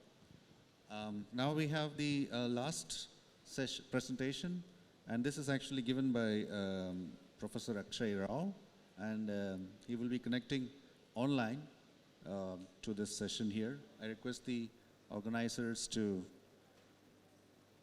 have a... Hello, Dr. Akshay. Nice to see you on screen again. Hi, nice. All right. If you are ready, please go ahead with your talk. Thank you. Can you hear me and see me? See the slides? Yes, we can hear you. Oh, perfect. So let me begin by thanking Mirak for the kind invitation and my apologies to everyone. I'm really sorry I couldn't be there last minute. Some issues propped up, but I hope to give you a flavor of the technology we're dealing with, and I'll be happy to connect with anyone who has more questions about it. So just to kind of introduce myself, my name is Akshay Rao. I'm a professor of physics at the University of Cambridge, and I'm also founder of Cambridge Photon Technology. And I'll try and give a little bit of perspective on solar and then sort of talk about our technology. So as someone who's on the research side in solar, it's a very, very encouraging time for all of us. I'm sure you're all kind of widely aware of this. But the sort of momentum behind solar is really something that is absolutely stunning nowadays. Solar is now it's almost certainly going to be the dominant sort of source of electricity production in the world by 2050. And in fact, will surpass natural gas and electricity sometime in the 2030s. So that's really encouraging for all of us and for the climate change problem we're trying to tackle. And if you're an optimist, I'm an optimistic person. I think you have to be if you work in the solar field. And if we take this so-called broad electrification scenario, which is the idea that we will not only kind of produce electricity from solar to meet our current energy demands, but also to electrify sectors such as transport, chemical synthesis, etc., things like that, then, in principle, we're looking at deployment up to 60 terawatt by 2050 and 4.5 terawatt per year production. So this is sort of the multi-decade time frame when we look at it. And the question sort of that we ask is, what is that solar going to look like on that multi-decade time frame? So as many of you will know, those of you especially who kind of are in the solar sector, silicon is the dominant technology. It has been for a very long time. And silicon is kind of reaching the efficiency limits that we can get out of it. So the best silicon cells are at about 26.7%. The best modules are around 25%. And the best modules now kind of ship with sort of 40-year lifetimes. And the industry will continue to kind of improve that. That's average is, of course, lower than that, but those are the best modules. But the kind of critical roadblock ahead is that, and this was alluded by our kind of honorable chairperson at the start of the session, increasing efficiency is very important to drive down LCOE, but we are heading towards a fundamental limit. And that fundamental limit has to do with the nature of semiconductors and the fact that semiconductors sort of absorb a photon at a particular wavelength, but all other photons which are higher than the band gap of that material. So this is a graph for silicon. Silicon sort of doesn't absorb photons which are lower energy than the band gap at about 1.1 eV or 1100 nanometers. But all the photons that are absorbed at energies higher than that, we don't actually utilize their full energy efficiently. So what happens is we generate these hot electron hole states, and then those cool down to the band gap. So it doesn't matter if you absorb right at the silicon band edge or you absorb 2 times the band gap energy, you're still going to generate only 1 electron in the system, and it's going to give you the same output power. So all this extra energy is wasted. This is the loss which is known as thermalization. This simply generates heat in the panel, which is, of course, not good for long-term degradation and things like that. So this is a big problem. This has been known about for a very long time and forms the basis of the so-called single junction limit on efficiency, which is around 29% for silicon. So silicon is really very close to that already. And from a commercial point of view, silicon-only cells above 26% is sort of quite hard to see how we're going to get there. So, of course, there are many people trying ways to get around this problem. I think at this point, almost everyone would have heard of tandem cells, and especially silicon perovskite tandem technology, which is a very, very interesting option. I think recent module results have been shown at 25% by Oxford PV. One of the downsides of this technology at the moment, of course, is, there are 2 things. So one is the long-term stability remains a question. In a tandem cell, if your top cell fails, it takes your entire module out, right? Because we have a series connection in this kind of device. And so you have to have a common current flowing between your top perovskite and your bottom silicon cell. So any failure or degradation in the silicon cell will then have a detrimental performance on the whole cell. So that's a big issue that, perhaps we'll sort out. We're not quite there yet, especially if we are to match those very long lifetimes that top of the line silicon cells are now kind of putting out to 25, even 40 years. So this remains an open question. And of course, there's a capex cost involved, right? So you are either building a new line for this, so it's a completely new line that you have to build to produce these, or you have to retrofit your old line in some way to produce this technology. And there's a critical question of what level of efficiency you will need to have with what lifetime to justify the LSU OE of the system. So these are open questions. There's a lot of exciting work in this, and I'm sure tandems will play a big part in the future. But one of the if one looks at the international roadmap on photovoltaics, the 2023 edition, for instance, the projection is that tandems will make up less than 5% of the global market in about a decade from now, so 2033. And we are going to lock in a lot of single junction production till then. So we are we've already locked in with current investments about 1 terawatt of production, and that's only going to increase as they're ramping up this technology. So it's likely that between 2030 and 2050, we're still going to be producing a lot of silicon, single junction silicon, right? Even if tandems start to be deployed, it's going to be above this in terms of how much we deploy. Remember that we might be talking about 3 to 4 terawatts of production, and a lot of that is going to remain actually probably silicon, single junction silicon. Just like today, we still have a lot of PERC out there, even though perhaps heterojunction or other technologies are more efficient. There is still a lot of PERC being produced because, of course, once you build these lines, you amortize the cost of running them. And so then there's a sort of benefit to just keeping running these lines. So the question for us, which we tackle in my research group, but also in the startup company we have, Cambridge Photon Technology, is, can we develop a low capex and opex solution to boost the efficiency of single junction cells? So let's say you don't want to upgrade your single junction line to make tandems. Perhaps it's not possible. Perhaps the financial model doesn't work out. Is there something else that we can do to boost the efficiency of this system? So our answer to this is a technology called photon multiplication. So the idea here is that instead of trying to change the underlying cell by, say, putting a perovskite layer on top, so creating a different kind of cell, instead we're trying to shape the solar spectrum that hits the cell. So as I said, the problem we're trying to tackle is this thermalization. And that is to say that the blue and green and UV photons in the spectrum are not efficiently converted into electrical power. So what our photon multiplication material does is that it absorbs those higher energy photons, blue, green, and UV, and multiplies them. So it splits them into 2 times the number of infrared photons. And so this then changes the spectrum that the cell sees. So you keep the same actual solar cell, but you change the number of photons that impinge on it by multiplying the high energy part of the spectrum. And so I'll show you in a minute, this technology could sort of theoretically add 15 to 17% to silicon solar cells. The way we deploy this essentially is that these materials sit within the encapsulation foil. So as you know, all solar panels have a encapsulant layer on them. This is sort of traditionally EVA, but there are new materials like polyolefin and things like this. And our materials sit in that. So there's sort of a nanomaterial. It sits within the encapsulant layer. And the idea is that from a manufacturer's point of view, it's kind of a frictionless adoption because they essentially buy a EVA foil or they kind of extrude it as they normally would. And this material just sits in that. So there's no change in CapEx or OpEx from the kind of manufacturing point of view. So it integrates seamlessly. And since it's not in electrical connection with the underlying silicon cell, it's compatible with any kind of silicon. So it could be PERC, IBC, heterojunction, or anything else. Because you're just changing the solar spectrum, what kind of silicon cell you have underneath that doesn't matter in this technology.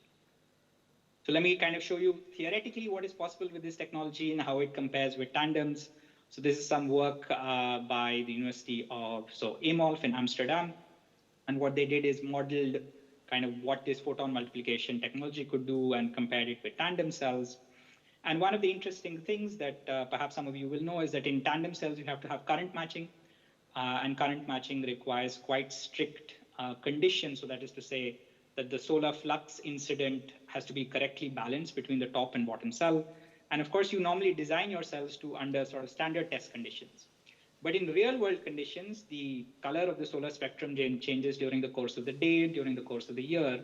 And so current matching starts to fail in tandem cells quite easily. And so you can see here are kind of different cases for photon multiplication technology. The red one is the optimistic case. The green one is the realistic case. If we just take the green one, essentially what we can say is that, we could take, say, a 24% cell and kind of move that up to towards 25, 26%. And this is the kind of aim of this technology. I leave the link here so that if anyone would like to read these papers. But the idea is that we can have a technology that with very low capex and opex can boost the performance of this towards levels which are actually going to be comparable to what tandems will achieve in real world conditions. Remember, because that current matching is a big problem in these kind of devices. So the idea behind the company is that it's sort of a B2B business model, and we would manufacture these photon multiplication materials and provide them to the resin producers. So the resin is made by a certain number of companies in the world, is the encapsulant resin, who then pass it on to the companies that extrude the film. And that then goes to the module manufacturer. So from the module manufacturer's point of view, they kind of just buy the same product they've always bought. It just now has this sort of nanomaterial within it. But from their process point of view, nothing ever changes. So there's no capex change for them. For those of you who are familiar with the encapsulants used in solar panels, you know there are already lots of additives in them to change the rheology and other such things. So this is just one more additive within that process. So it's a very kind of frictionless to add it into that process. We've already done some tests with sort of encapsulant manufacturers, and we've already shown that kind of the optical properties, the haze, etc., mechanical properties don't change when we add our materials in. So it's it looks exactly the same as if you had kind of not put the material in. So where are we with this technology? It's still sort of early days. Maybe unlike some of the other technologies, the exciting technologies we've heard about today, we're kind of at TRL level 4. We're hoping to kind of do first tests with commercial partners maybe next year. We're kind of in the middle of a fundraising round. And Sure, Akshay, I guess we are running close to the end of the time. If you could, summarize in like next 30 minutes or seconds, that would be great. Yeah, I'm basically done. So essentially, the idea of this technology is that we can kind of deliver this power boost to any underlying silicon technology. And yeah, my apologies for not being there. So essentially, if you'd like to learn more about the company, you can just scan the QR code. If you want to connect with me on LinkedIn, you can scan the QR code on the right. Again, sorry I couldn't be there. Very disappointed to not be able to make it. And thank you for your time. Thank you very much, Professor Akshay. A wonderful talk. And I hope to see you sometime here. Absolutely. All right. With that, we are coming to the end of the talks. And now I open the session for a Q&A. Audience, any questions to any of the speakers, please raise and come forward. Yes, please. I'm very sorry, I'm going to repeat my question. Is that I want to ask, how are you adding more photons into solar cell while still reducing the temperature? Yeah, Professor Sethi, sir, that's the question. From your nano coating, you are increasing the photons that are falling onto the cell, and you are increasing the utilization of the cell. But why it's not overheating at that point in time? So we actually, as I said, I mean for the light absorption, it is in the visible wavelength, right? And thereby we are capturing more light and passing it to silica. But in the UV range, we are reflecting the light, and therefore it's reducing the temperature. Does that answer? Thank you. Thank you. Any further questions? Well, I'll also invite our speakers, in case you would want to have any point of discussion based on whatever you've discussed so far. So within yourselves, if you have something to, check with the other, maybe that would be helpful to our audience as well. So please take the moment to do that. Yep, sure. If any of you have comment or a link with the other presentations, please feel free to share your comments. Yeah. We could turn this into a discussion also, because you've all been on connected topics, so. Yeah, so I would like to request both of you, because we are in India and we have done testings at NCPRE and NICE, which are actually have a technical and collaboration with Fraunhofer.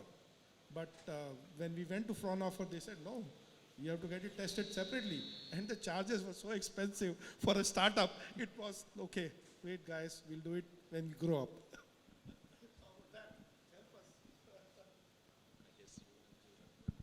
Yeah, we get charged by Fraunhofer now too, and yes, it's painful. But yeah, yes, Fraunhofer is expensive but high quality, but sometimes we also go somewhere else for R&D services, of course. But very nice session. I think all the innovations are compatible. They can all be put together and make an even better module. Yeah, agreed totally. And I guess we need a startup just to focus on reducing costs for Fraunhofer, probably. But thank you very much. Thank you very much, speakers. Wonderful to hear your talk. And thank you, Professor Akshay, online. I'm sure that we will, have more further offline discussions down the podium. But I now hand it over to the organizer for the next steps. Yes, actually, thank you so much to all our speakers. We have something that we like to share with you as a memory for keeps. This goes to our session chair. Thank you, Rohan, for doing the honors. And to all our speakers, we have something that you can take home to remember this day. And thank you for joining us at Scale 2024 and sharing your inputs.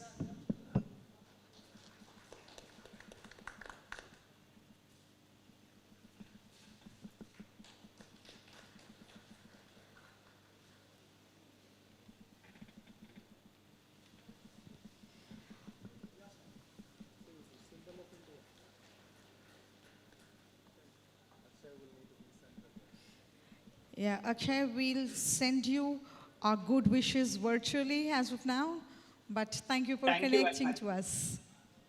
Thank you so much. Thank you. All right, we're glad that virtual is become the new normal, and we're still adapting to it, and we're better than at a platform like this where we are talking about technology and putting it to best use. All right, thank you, gentlemen, for your patience. We look forward to seeing you tomorrow while our first session starts at 10. And a big, big thank you to everyone in the organizing team and everyone who's put this entire day together. Thank you, team, and thank you, ladies and gentlemen.